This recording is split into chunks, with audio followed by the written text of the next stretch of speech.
नमस्कार दोस्तों, जय हिंद। आइए जानते हैं चैप्टर 2 क्लास 6 का आखेट खाद्य संग्राहक से भोजन उत्पादक तक इंसान कैसे पहुंचा।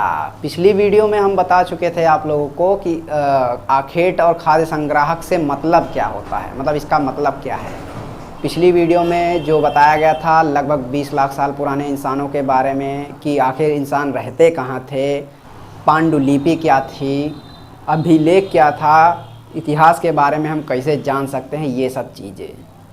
तो इस जो चैप्टर है, इस चैप्टर में हम सबसे पहले जानेंगे कि एक कहानी के बारे में जानेंगे। कहानी क्या है, तो कहानी शुरुआत करते हैं। एक था लड़का आपके जैसे, एकदम सेम टू सेम। देखो मैच कर रहा है ना, शकल यहाँ पे दिखाई पड़ रहा होगा। तो वो उसका नाम था तुषार। वो लड़का क्या था, वो अपने रिश्तेदारी शादी में जा रहा था। रिश्तेदारी शादी में जा रहा था। वो कहाँ से जा रहा था? दिल्ली से चेन्नई जा रहा था। अब जब दिल्ली से चेन्नई वो जा रहा था, ट्रेन में बैठ के जा रहा था। ट्रेन धड़ाधड़ आगे स्पीड में जा रही थी। सारे चीज़ जब वो खिड़की से बाहर देख रहा था तो वो पीछे जा रहा था। मतलब कहने का कि स्पीड में ट्रेन थी। तो उसके चाचा ने बोला, ये जो स्पीड चलती हुई ट्रेन तुम देख रहे हो, ये ट्रेन अभी मान के चलो 100 या 150 साल पहले से ही शुरुआत हुई है ये चलना। और जो ये बस है, ये अभी कुछ दशक पहले ही, मतलब 10-20 साल पहले ही शुरुआत हुए हैं। इससे पहले हम लोग इन सब चीज़ों से नहीं चलते थे। तो उसने सोचा कि अच्छा चाचा जी ये बात है, तो ये बताइए आखिर जब ये चीज़ नहीं थी, ट्रेन बस ये सब चीज़ें नहीं थी, तब आखिर ट्रांसपोर्ट यानी ट्रैवल वगैरह कैसे करते थे, इंसान यात्रा कैसे करता था, कि करता भी था कि नहीं करता था, एक ही जगह पे उसकी ज़िंदगी पूरी कट जाती थी क्या। उसके चाचा बोले, नहीं बेटा, अब तुमको ये सब चीज़ जानना है तो क्लास 6 की बुक जाके अंकित सर से पढ़ लो, वो तुमको बता देंगे। हमने बोला ठीक है। उसने पूछा, सर बताइए आखिर जो इंसान थे, अगर जो एकदम पहले के इंसान होंगे, आरंभिक मानव, घूमते थे कि नहीं घूमते थे। तो मैंने बोला ठीक है बेटा बताते हैं। तो उसने पूछा, अच्छा ये बता दीजिए पहले आरंभिक मानव को हम कैसे पता लगाएं कि ये आरंभिक मानव है। तो मैंने बोला 20 लाख साल पहले जो भी इंसान थे, जिनका काम सिर्फ यही था कि शिकार करो या भोजन वोजन कहीं से इकट्ठा करके अपना जीवन यापन करो, उन्हीं को हम लोग बोलते हैं आरंभिक मानव। ठीक है, आरंभिक मानव उन्हीं को बोलते हैं। और इनका काम तो मैंने बता दिया, साथ ही इनके घूमने का कारण देखो हम बता देते हैं। इनके ये पहली बात तो ये घूमते थे, और इनके घूमने का कारण भी थे, जो कि मैं बता रहा हूँ। 4 कारण हमको पता है, और इसके 4 कारण के अलावा अगर आपको कोई और कारण समझ में आ रहा है तो आप कमेंट में ज़रूर बताइएगा। ठीक है, मतलब कारण खूब ढेर सारे ढूंढ के मेरे कमेंट बॉक्स में डाल दो। पहला कारण हमको ये पता चला, मतलब हमने उसको ये बताया तुषार को कि बेटा समाप्त होने का डर, मतलब वो जहाँ रहते थे, जो आरंभिक मानव थे, वो जहाँ रहते थे, अगर वो एक ही जगह पे टिक जाते तो आसपास के आजू बाजू के जितनी भी खाना पीना या सोर्स वगैरह थी, या आजू बाजू में जो भी जानवर रहते थे, उनको मार काट के खा जाते वो, है ना। और एक ही जगह पे टिके रहता तो वो जानवर भी नहीं आते। साला कहते कि उधर मत जाओ, साला वो बहुत खुखार वहाँ पे जानवर रहता है, काट के खा जाता है। तो इसीलिए वो एक जगह नहीं टिकते थे, इधर उधर जाया करते थे। तुषार ने बोला अच्छा, तो अच्छा सर जी और भी कुछ कारण बताइए, क्या क्या कारण था। तो मैंने बोला कि देखो शिकार के पीछे पीछे भी वो लोग भागे चले जाते थे। कौन? जो आरंभिक इंसान थे, वो शिकार के पीछे पीछे भागे चले जाते थे। कैसे? क्योंकि उनको खाना, अगर भोजन चाहिए तो शिकार करना था। उस समय में खेती वेती वो नहीं कर पाते थे, और शिकार करना था, तो इसका मतलब कि उन्हें जो है शिकार के पीछे पीछे, यानी कि जो भेड़ बकरी या जो भी हिरण वगैरह है, उसके पीछे पीछे उनको खूब दूर तक भागना पड़ता था। वो मौके की तलाश करते थे, जब मौका देखते थे तब उसको मारते थे। इस हिसाब से वो इसके पीछे पीछे भी इधर उधर घूमा करते थे, भटकते रहते थे। तीसरा कारण ये है बेटा कि मौसम जो है, मौसम भी बहुत बड़ा कारण है, जो इंसान को एक जगह से दूसरी जगह भागने पर मजबूर कर देता है। वो बोला कैसे सर जी? तो मैंने बोला देखो मौसम जो है, बाढ़ आना, सूखा पड़ जाना, और कुछ ऐसे पेड़ पौधे होते हैं जो पेड़ पौधे सिर्फ मौसम में ही उसमें फल लगते हैं। जैसे जामुन का पेड़ हो गया, ब्लैकबेरी या ब्लैक चेरी अंग्रेजी में कुछ बोलते होंगे, CBSE वालों ढूंढ लेना उसको।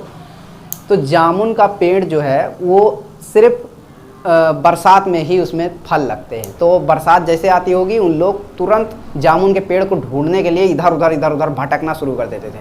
तो ये भी सब कुछ कारण थे उनके घूमने का, है ना। और जैसे आम का सीज़न जब आता था तो आम के सीज़न में आम का पेड़ ढूंढने के लिए निकल पड़ते थे। तो मौसम भी एक बहुत बड़ा कारण था जो एक इंसान एक स्थान से दूसरे स्थान तक घूमने के लिए उनको मजबूर कर देता था। अच्छा, तो उसने बोला अच्छा सर जी आखिरी वाला बता दीजिए सर जी, आखिर 4 ठो आप बोले थे तो एक आखिरी बता दीजिए। तो मैंने बोला देखो पानी जो है कोई भी प्राणी हो, चाहे वो पौधा हो, चाहे इंसान हो, चाहे जीव जंतु, सबको पानी की ज़रूरत पड़ती ही पड़ती है। और पानी की ज़रूरत पड़ी है तो इसका मतलब वो पानी के सोर्स ढूंढेंगे, ऐसी जगह ढूंढेंगे जहाँ पे चाहे सूखा पड़े और चाहे गीला, वहाँ पे पानी उनको मिल जाए। तो ये ऐसी जगहों की तालाबों की खोज करते रहते थे जहाँ 12 मास उनको पानी वानी मिल सके, ताकि उनको पानी का अकाल ना हो। अब बात आती है, उसने कहा ठीक है सर जी, ये सब बातें आपको कैसे पता चली ये बताइए ज़रा हम। तो हमने बताया बेटा देखो किताब में पुरातत्वविद जो होते हैं, पुरातत्वविद कौन होते हैं इसके बारे में पिछली वीडियो में बता चुके हैं। ये लोग क्या करते हैं, पुरानी चीज़ों को, पुराने वस्तुओं को, जैसे पत्थर हो गया, लकड़ियाँ हो गई, हड्डियाँ हो गई, औजार हो गए पुराने समय के, या फिर जो झोपड़ी ओपड़ी हो गई, इन सब चीज़ों की मतलब एकदम बारीकी से जांच पड़ताल करते हैं, रिसर्च करते हैं ये लोग। और ये लोग कार्बन डेटिंग करके उसका एज पता करते हैं कि कितने साल पुराना ये जो अवशेष मिला हुआ है ये है। तो इस प्रकार से वो पता लगा करके हमको बताते हैं। तो उसने बोला अच्छा सर जी थोड़ा डिटेल में बताइए आखिर कैसे ये लोग पता करते होंगे।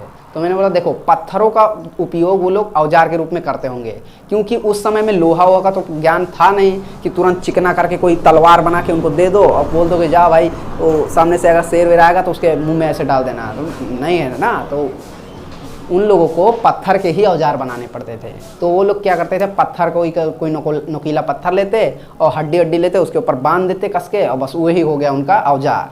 तो इस हिसाब से हम लोग बता सकते थे। और कैसे, क्योंकि कंकाल तंत्र के आसपास ही ऐसे ऐसे औजार मिले, तो हम लोग को पता चला कि हाँ उस समय भी लोग जो है ये काम करते थे, मतलब शिकार विकार करते थे। तो शिकार विकार करने के लिए घूमना तो पड़ेगा ही, तो इन्हीं सब चीज़ों से हमको पता चला था। ठीक है। और पत्थरों का उपयोग खाली मारने के लिए ही नहीं, बहुत सारी चीज़ों के लिए, जैसे फल को फोड़ने के लिए, काटने के लिए, मांस वास को काटने के लिए, इन सब चीज़ों के लिए भी पत्थरों का प्रयोग करते थे वो लोग। ठीक है, इन फोटो के हिसाब से आप समझ सकते हैं। आगे बात आती है कि आखिर सर जी ये बताइए कैसे वो लोग जगह को निर्धारित करते थे। तो मैंने बोला देखो जगह को समझने से पहले तुमको जानना पड़ेगा कि पूरा स्थल किसको कहते हैं।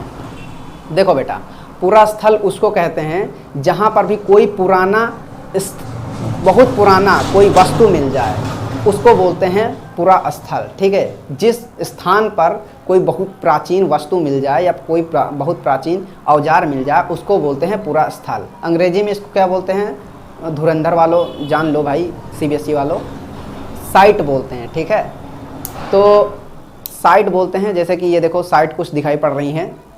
एक साइट है भीमबेटका। इस साइट के बारे में, यानी ये पूरा स्थल है जो लगभग लाखों साल पुराना पूरा स्थल है। यहाँ पे जो इंसान रहते थे वो गुफाओं में रहते थे। भीमबेटका का गुफा आप देखिए, ये गुफा दिखाई पड़ रहा है आपको, ये गुफा जो दिखाई पड़ रहा है इस गुफाओं में रहते थे। और कैसे पता चला, इस गुफाओं में देखो बगल में जो दिखाई पड़ रहा है आपको शैल चित्र, ये शैल चित्र के हिसाब से हमको ये पता चल गया कि यहाँ पे इंसान जरूर रहे होंगे। साथ ही साथ इस गुफा के आसपास कुछ कंकाल तंत्र भी मिले हैं, जानवरों के भी और छोटे मोटे जो मवेशी जानवर होते हैं उनके, भेड़ बकरियों के भी और मनुष्यों के भी कंकाल मिले हुए हैं। इस हिसाब से हम बता सकते हैं कि उस समय के लोग जो है ऐसी ही जगहों को खोजा करते थे। भीमबेटका में बगल में ही, मतलब आसपास में ही एक नदी है, यहीं पे एक विंध्यास पर्वत है। कौन सा पर्वत, विंध्यास पर्वत।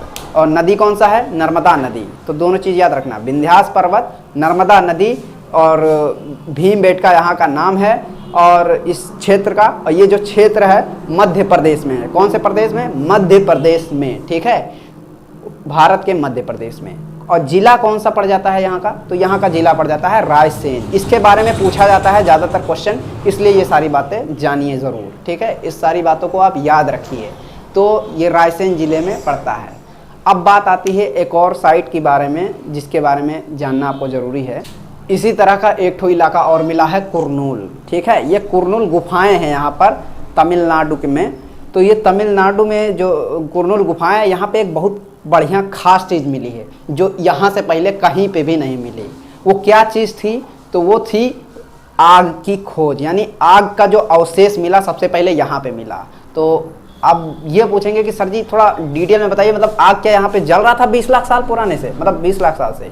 तो मैंने बोला नहीं भाई, यहाँ पे जो आग का अवशेष मिला है वो राख के रूप में मिला है। यहाँ पे जो राख मिली है वो लाखों साल पुरानी राख मिली है। तो सबसे पहले जो आग का अवशेष जो इंसानों द्वारा जलाया गया होगा वो सबसे पहले इसी की कर्नूल गुफा में ही जलाया गया था। ठीक है, ये तथ्य याद रखिएगा, क्योंकि पूछा जाता है कि किस गुफा में आग का अवशेष मिला हुआ है। ठीक है, तो कुरनूल गुफा के बारे में आप जान गए। तब बात आती है कि आग का उपयोग काहे करते होंगे वो लोग। तो आज क्यों करते हैं हम लोग आग का उपयोग? आज हम लोग आग का उपयोग इसलिए करते हैं कि खाना पकाना हो या ठंडी से बचना हो, हमें आग का उपयोग इसलिए कर लेते हैं। उस समय में भी जो मीट हो गए या मांस वगैरह उसको पकाने के लिए और ठंडी से बचने के लिए, और साथ ही जो भयंकर जानवर होते थे बड़े बड़े, उन जानवरों से बचने के लिए भी आग का प्रयोग किया करते थे लाखों साल पहले जो लोग रहते थे। तो वो लोग इन सब चीज़ों के लिए, आज भी आग का उपयोग और भी चीज़ों में किया जाता है। जैसे बहुत सारे बड़े बड़े कारखाने हैं जहाँ पे लोहा को पिघला करके लोहा का आकार बदला जाता है। कातिया या मजदूर का हाथ है, सुने होंगे डायलॉग हैं सनी देओल का। तो ये है आग की खोज के बारे में। ठीक है, कुरनूल गुफा। अब जब भाई आग की खोज हो गई, तब साथ ही साथ अब ये भी बता दीजिए कि भाई इतना लंबा जो समय था 20 लाख साल पुराना, इसको कुछ नाम दिया गया होगा ना। तो इसको नाम दिया गया है, हम लोग जिसके बारे में जानना शुरू किए, यहाँ से आरंभिक मानव के बारे में हम जानना शुरू किए। तो लगभग 99% जो समय है हम लोग का वो यहीं पे बीत गया। देखो 20 लाख साल पहले से 12,000 साल पहले तक, आज से 12,000 साल पहले तक, तो आधा से ज़्यादा समय तो इसी में बीत गया। और बाकी छोटे छोटे समय ये देखो बीते हुए हैं, मतलब जहाँ पे बदलाव आए हैं ये समय है। ठीक है, तो इस हिसाब से आप देखें तो 99% जो हम लोग का जो मनुष्य का जो जीवन काल है वो इसमें बीत गया है। तो इस काल को हम लोग, इतने बड़े काल को इकट्ठा तो पढ़ नहीं पाएंगे, तो एक साथ नहीं पढ़ सकते, इसलिए इसको हम 3 भागों में बांट देते हैं। ठीक है, इस जो समय है इस समय को 3 भागों में बांट देते हैं। ठीक है, इस 3 भागों में कैसे बांटा गया है ये बता दीजिए। तो देखिए ये पूरा जो समय है ये पूरा समय कहलाता है पूरा पाषाण काल। ठीक है, पूरा पाषाण काल। और इस पूरा पाषाण काल को 3 भाग में बांटा गया है, पूर्व पूरा पाषाण काल, मध्य पूरा पाषाण काल और उत्तर पूरा पाषाण काल। ठीक है, तो ये 3 भागों में बांट दिया गया है। इसका पूरा पाषाण नाम कैसे पड़ा?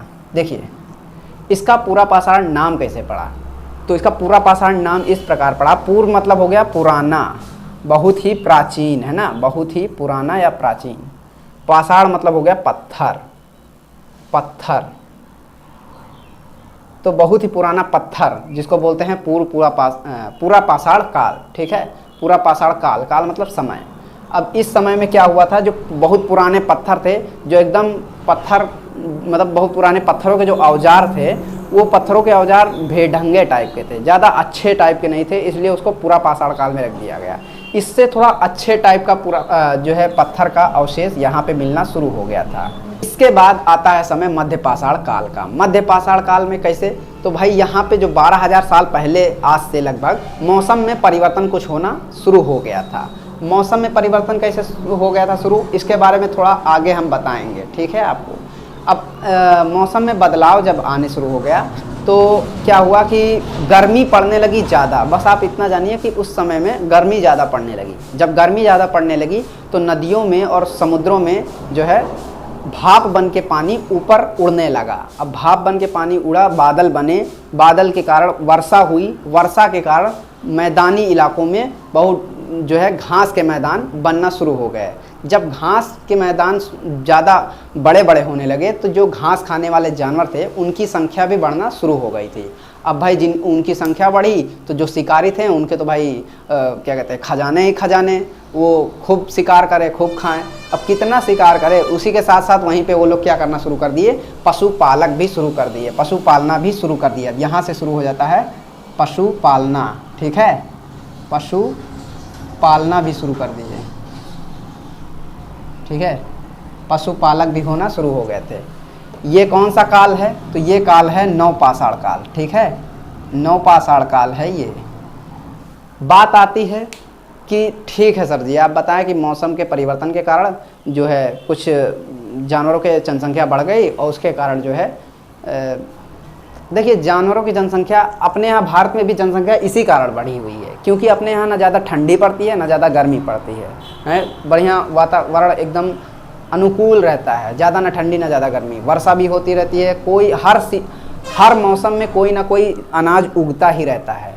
इसलिए अपने यहाँ जनसंख्या भी बहुत ज़्यादा बढ़ गई है, क्योंकि खाने के जो है सोर्स भी बहुत ज़्यादा मिलते हैं, इसीलिए जो है यहाँ पर भी जनसंख्या बढ़ी हुई थी।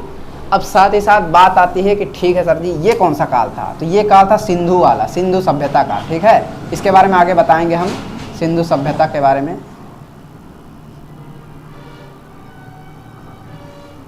तो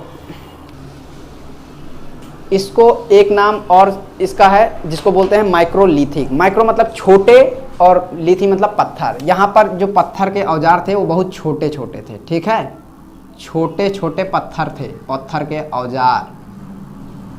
और यहाँ पे जो पत्थर के औजार थे मध्य पाषाण काल में, ये मध्य पाषाण काल में थोड़ा इससे बड़े थे। ठीक है, इससे थोड़ा बड़े थे, थोड़ा इससे कम अच्छे थे मध्य पाषाण काल। और पूरा पाषाण काल में तो एकदम भद्दा एकदम, है ना, एकदम क्या कहते हैं चिलघूसा टाइप का। ठीक है, यहाँ से शुरुआत हो जाती है खेती की। नवपाषाण काल में जब पशु पालना शुरू किए, अब पशु पालने के लिए एक जगह उनको टिकना पड़ेगा भैया। पशु पालने के लिए एक जगह टिके हैं। अब पशु क्यों पाले हैं, क्योंकि अब उनको शिकार ना करना पड़े। एक जगह पशु को रख लो और उनको शिकार ना करना पड़े। उसी के बच्चे जब होंगे 75 बच्चे होंगे, उसमें से 10-20 को खा जाओ और बाकी फिर से वो बच्चे देते रहेंगे, है ना।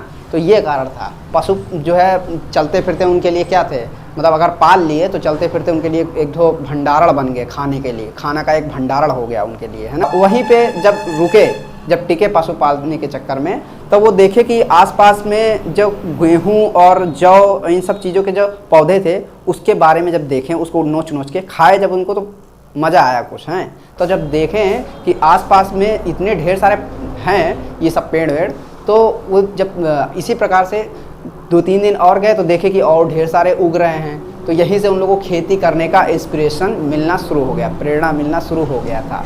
अब खेती करने का उन लोगों ने ठान लिया, यहीं से पशुपालक और खेती शुरू हो गई थी नवपाषाण काल से। ठीक है, तो जो जलवायु परिवर्तन, मौसम के परिवर्तन के कारण बहुत फ़ायदा हुआ, है ना।